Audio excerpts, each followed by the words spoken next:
تو تم تھے تمہارے آبا، بتاؤ تم کیا ہو، ہاتھ پہ ہاتھ دھرے منتظر فردا ہو۔ ہم بیٹھ کر یہ سوچ رہے ہیں آئے گا کوئی مسیحا، آئے گا کوئی وہ ہمارے لیے کوئی بات کرے گا، ہمارے لیے کوئی بات کرے گا۔ اقبال کہتا ہے نہیں، فریاد ز افرنگو دل آویزی افرنگ، فریاد ز شیرینیوں پرویزی افرنگ، عالم ہماز ویرانہ چنگیزی افرنگ، معمار حرم باز بتعمیر جہاں خیز، از خواب گراں خواب گراں خواب گراں خیز۔ اقبال کہتا ہے اٹھے مسلمان، تو ان کفن چوروں سے، ان اقوام متحدہ کے چوروں سے یہ امید رکھتا ہے کہ وہ تیرے کشمیر کی بات کریں گے، وہ تیرے فلسطین کی بات کریں گے، وہ تیرے برما اور عراق اور بوسنیا کی بات کریں گے۔ اقبال کہتا ہے نہیں، یہ تو کفن چور ہیں، انہوں نے تو بیٹھ کر پلان بنایا ہوا ہے کہ اس بھیڑ کو تو پکڑ لے، اس بھیڑ کو میں پکڑ لیتا ہوں، اس بھیڑ کو تو پکڑ لے، اس کو میں شدت پسند کہہ دیتا ہوں، اس کو میں قدامت پسند کہہ دیتا ہوں، اس کو میں دہشت گرد کہہ دیتا ہوں، اس کو میں فلاں کر دیتا ہوں، اس کو میں جناب یہ کہہ دیتا ہوں کہ انہوں نے جناب فلاں کو اٹھایا فلاں کیا، یہ کر کے میں پوری سلطنت لپیٹ دیتا ہوں۔ اقبال کہتا ہے یہ بیٹھ کر یہ سوچتے ہیں ہم ان کو قابو کر لیتے ہیں، آپ جہاں میں جو مرضی کرتے پھرو۔ کہتا ہے معمار حرم باز بتعمیر جہاں خیز، کہتا ہے اٹھو حرم میں سوئے ہوئے مسلمان، اٹھ کھڑا ہو، معمار حرم باز بتعمیر جہاں خیز، از خواب گراں خواب گراں خواب گراں خیز۔ اقبال کہتا ہے کھڑا ہو کر، اور اقبال آخر تو نہیں ہے، اقبال تو آغاز ہے۔ اقبال کہتا ہے کہ میری نگاہ کمال ہنر کو کیا دیکھے۔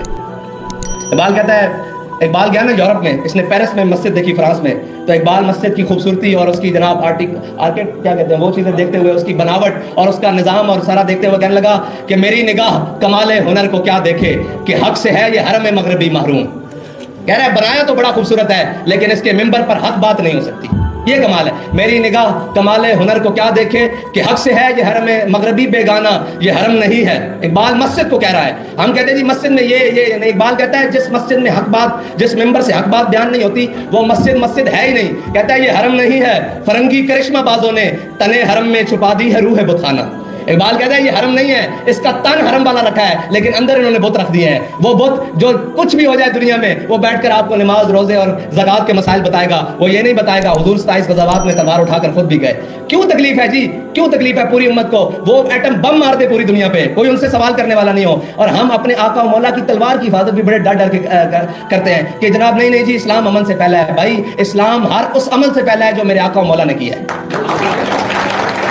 صرف امن سے نہیں، ہر اس عمل سے پھیلا ہے جو میرے آقا مولا صلی اللہ علیہ وسلم نے کیا ہے۔ اور اقبال کیا کہتا ہے اس پہ؟ کہتا ہے قبضے میں یہ تلوار بھی آ جائے تو مومن۔ کبھی نہیں بتائیں گے یہ اقبال، یہ آپ کو وہی سنائیں گے چین اور عرب ہمارا ہے، ہندوستان ہمارا ہے، دائیں بائیں لب پہ آتی ہے دعا، یہ دعا بن کے تمنا آتی ہے، لیکن اقبال آگے کیا کہتا ہے؟ کہتا ہے قبضے میں بھی یہ تلوار بھی آ جائے تو مومن، یا خالد جاں باز ہے یا حیدر کرار۔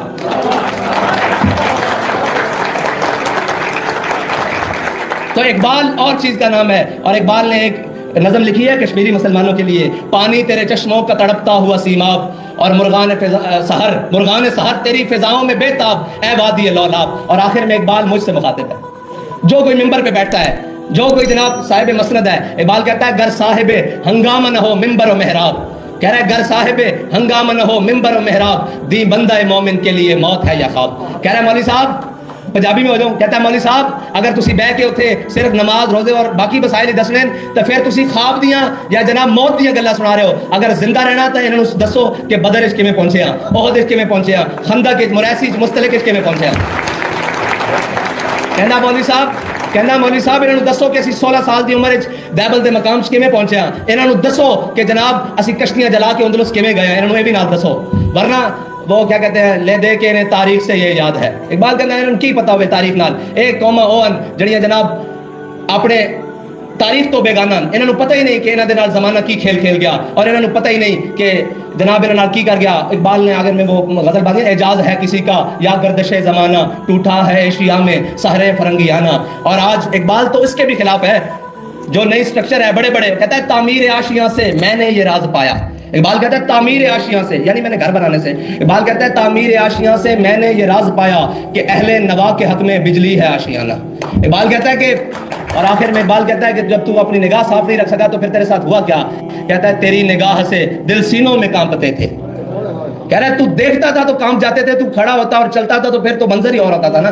اور کبھی آوارہ و بے خان عشق، کبھی شاہ شہاں نو شیر عشق، کبھی میدان میں آتا ہے ذرہ پوش کبھی اریان و بے تیغ و سنائش. کہتا ہے اقبال کہتا ہے عشق کے بھی اپنے اپنے سٹیپ ہیں اور اپنے اپنے مقام ہیں. کبھی آوارہ و بے خانمائش, کبھی کہتا ہے یہ صحرا اور وادیوں میں جا کر جناب اپنے گریبان بھی پھاڑ لیتا ہے, یہ عشق ہے. کبھی آوارہ و بے خانمائش, کبھی شاہ شہاں نوشیروانش, کبھی کہتا ہے عدل کے تخت کے اوپر بیٹھ کر جناب نوشیروان بن جاتا ہے. کبھی آوارہ و بے خانمائش, کبھی شاہ شہاں نوشیروانش, کبھی میدان میں آتا ہے ذرہ پوش. کہتا ہے کبھی کبھی یہ میدان میں آ جاتا ہے ذرہ پوش یعنی کہ وہ چادر اوڑھ کر, کبھی اریان و بے تیغ و سنائش. حضرت درار بن ازور کے بارے میں وہ اقبال اشارہ کر رہا ہے نا کہ کبھی اریان و بے تیغ و سنائش. کہتا ہے حضرت درار بن ازور جب جہاد کرتے تھے نا تو جب ان کو زیادہ جوش آتا تو وہ ذرہ اتار کے قمیض بھی اتار لیتے تھے, یعنی کہ بند ذرہ بند ہونا اپنی حفاظت ہے جس کو بلٹ پروف کہتے ہیں جیکٹ, وہ بھی اتار کر لڑتے تھے. کبھی آوارہ و بے خانمائش, کبھی شاہ شہان و شیروائش, کبھی میدان میں آتا ہے ذرہ پوش, کبھی اریان و بے تیغ و سنائش, کبھی تنہائی کوہ دمنش,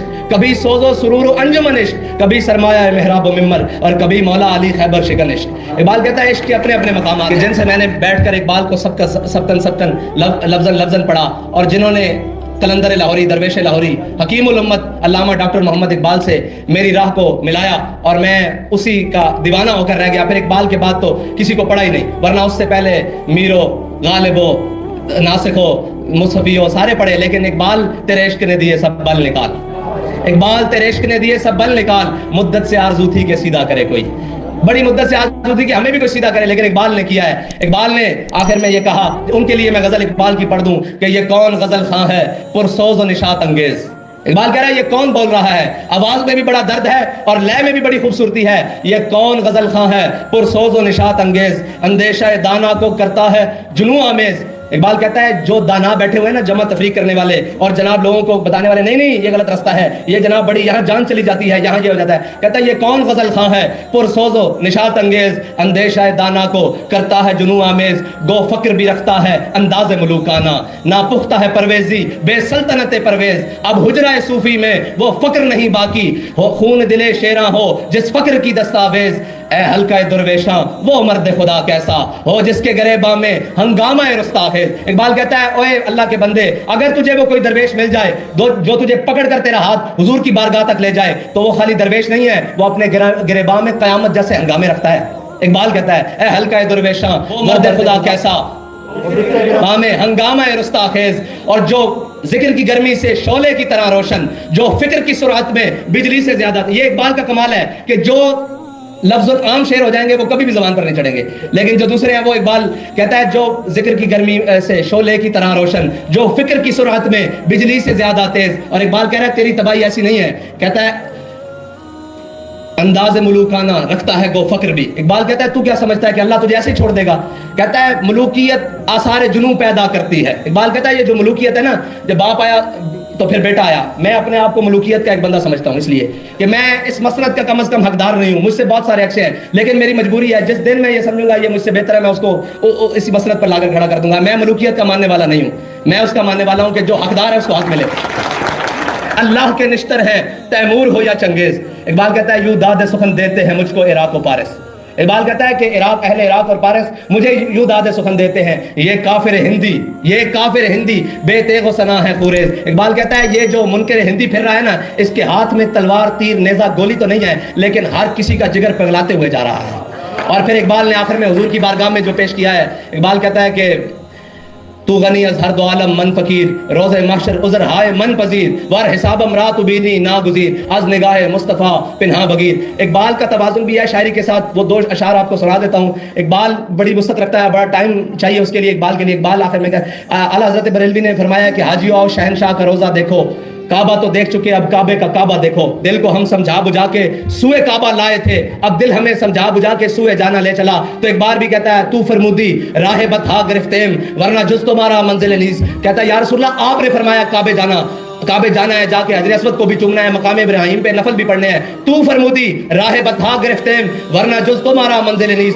کہتا ہے یا رسول اللہ ورنہ آپ کے در کے علاوہ میرا جانا کہیں بنتا نہیں ہے. یہ اقبال کا عشق ہے. اور پھر اقبال کہتا ہے لوگ وہ ساری تجلیوں کی اور باتیں کرتے ہیں نا, اقبال نے خود کہا, کہتا ہے تور موجے از غبار خاناش